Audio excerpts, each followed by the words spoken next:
Hey Patriots fans, things are getting serious in Foxborough. The countdown is on, just 2 weeks left until the NFL trade deadline. And while this time of year usually brings more rumors than reality, there's a growing sense that this season might be different. Teams are showing more willingness to shake things up, make bold moves, and even send big names packing if it means boosting their playoff chances. And believe it or not, your New England Patriots are right in that conversation. Yeah, I know it sounds wild considering where this team was projected to be just a few months ago, but here we are, watching them claw their way into relevance and maybe, just maybe, into position for a serious postseason push. Now, when you look at what's happening around the league, there are a few names that instantly grab attention. Guys who could completely transform a defense or supercharge an offense. And right at the top of that list is Max Crosby. The Raiders went public saying they have no intention of trading him, no interest in picking up the phone or even listening to offers. But let's be real, that's exactly what teams say when they're trying to protect their leverage. You can't openly admit you're willing to trade your best player, otherwise every offer that comes in will be a lowball. So, it's no surprise that even though Vegas says Crosby isn't going anywhere, teams are still circling, wondering if there's a price that could actually make the Raiders blink. Crosby would be a dream fit in New England. He's relentless, plays every snap like it's his last, and embodies that blue-collar, high-motor mentality that this defense thrives on. Imagine lining him up next to Clavon Chaisson and Harold Landry. That would give the Patriots one of the nastiest pass-rushing trios in football. Honestly, only the Giants could claim to have something close to that kind of edge pressure. To make it happen, though, it would take a massive offer. The kind of deal people call a Godfather move, something so big it can't be refused. You'd probably be talking about parting with someone like Anfernee Jennings and a first-round pick for next year. But if that first-rounder is projected to land in the 20s, suddenly it doesn't feel quite as painful. You're no longer giving up a top-5 selection. You're giving up a pick that might not net you an immediate impact player anyway. And considering the way the Patriots' schedule looks the rest of the way, it's lighter than what they started with. There's a real argument for going all in. Crosby isn't just an elite player. He's the type of guy who changes the entire energy of a locker room. He's consistent, passionate, and plays through anything. That kind of mentality is contagious.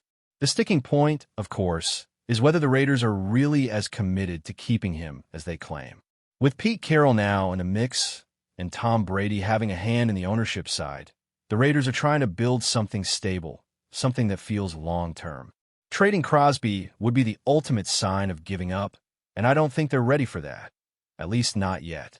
But this is where things get interesting, because even if the Raiders are saying no, a smart front office keeps calling. Sometimes persistence pays off. A team might say no today, but the closer you get to the deadline, the more the dynamics shift. Injuries happen, emotions cool off, and suddenly that untouchable player becomes available for the right price. So, if I'm New England, I'm on the phone every single day. I'm checking in, testing the waters, seeing if there's even a crack in that wall.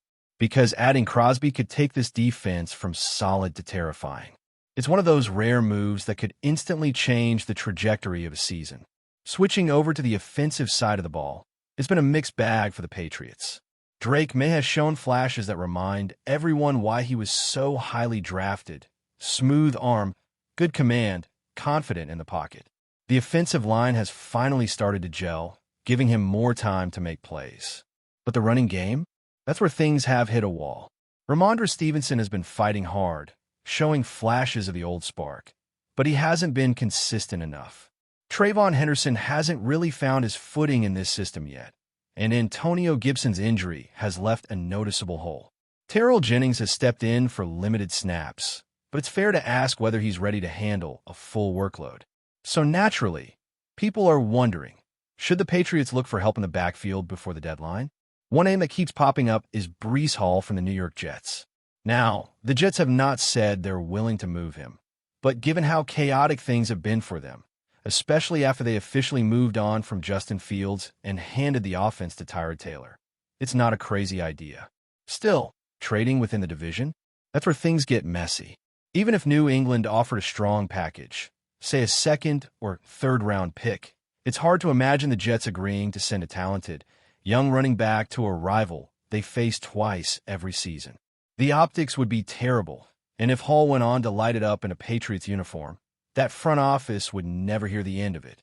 So yeah, while Breece Hall would be an amazing addition, it just doesn't feel realistic. Plus, there's the question of value. Running backs are tricky investments. Unless you're talking about someone who is truly transcendent, someone like Christian McCaffrey or Derrick Henry in their prime, giving up major draft capital for that position usually doesn't pay off. Hall has shown flashes of greatness, no doubt, but he's not quite at that level yet. And for a team still building its identity under a new coaching regime, mortgaging the future for a running back just doesn't make sense right now. If the Patriots do want to upgrade their offense, maybe the smarter move is at wide receiver. There's already talk about reuniting with an old friend, Jacoby Myers, or maybe making a move for someone like Chris Olave. Both guys could give Drake May a reliable target who knows how to separate and make plays.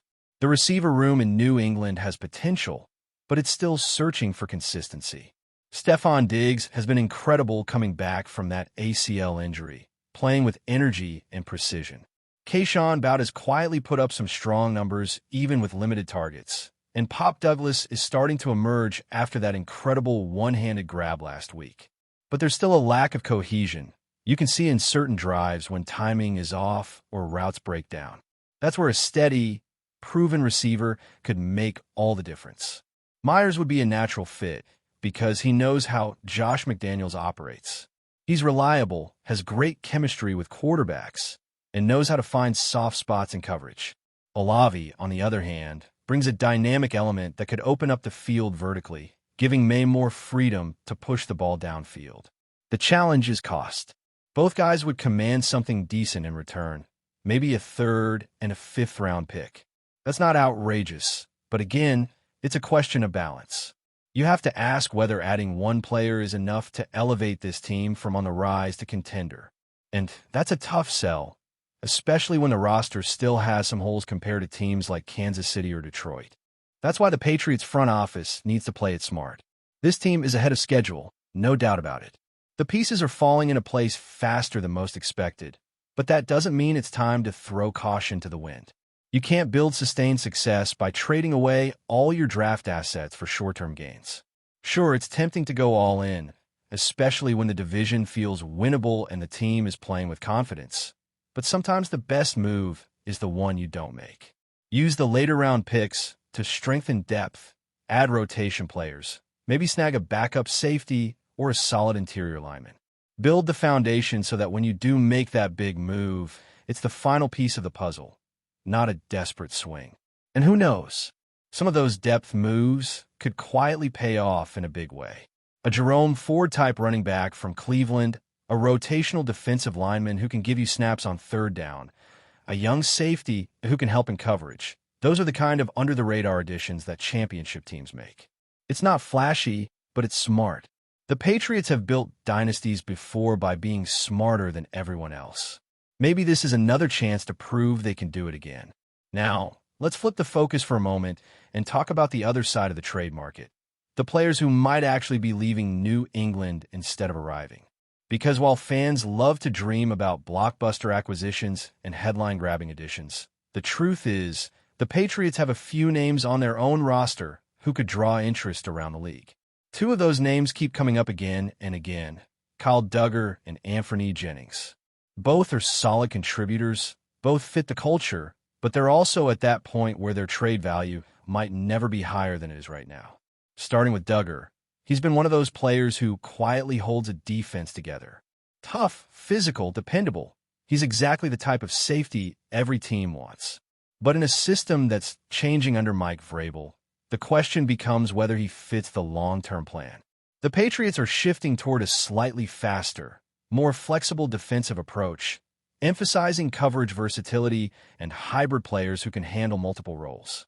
Duggar, for all his strengths, is more of an old-school thumper, great near the line of scrimmage, but not necessarily the rangy, coverage-heavy safety Vrabel seems to prefer.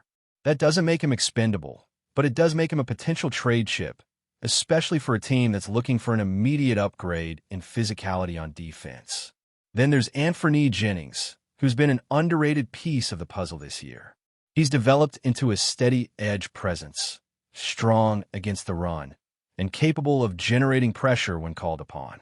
But again, if the Patriots are seriously considering a big move, maybe one that brings in a difference maker like Max Crosby or a proven offensive weapon, they'll need to give something valuable in return. Jennings fits that mold. He's young, affordable, and plays a position that's always in demand. Teams love players like that because they offer production without a massive cap hit.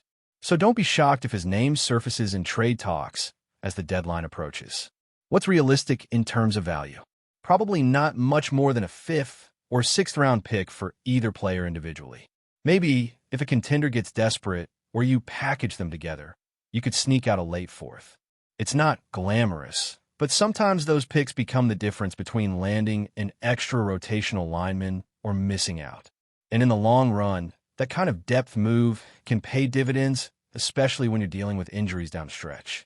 There's also Jahlani Tavai, who's another player that could attract quiet attention. He's a hard hitter and a true presence in the middle of the defense. But again, the scheme shift might make him less essential than he used to be. Vrabel likes linebackers who can cover ground quickly, who can play off the edge or drop back fluidly. Tavai is more of a bruiser, someone who thrives in tight spaces and early downs.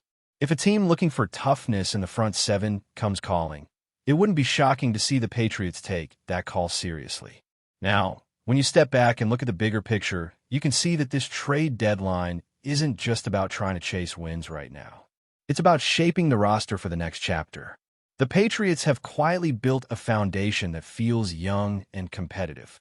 Drake may have shown poise beyond his years, and there's a sense that with a few right moves, this team could transition from rebuilding to contending faster than anyone expected.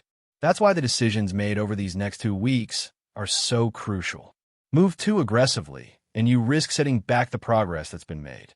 Play it too safe, and you might miss the window to capitalize on the chemistry that's starting to form. Inside the organization, you can feel a sense of alignment that wasn't always there in recent years.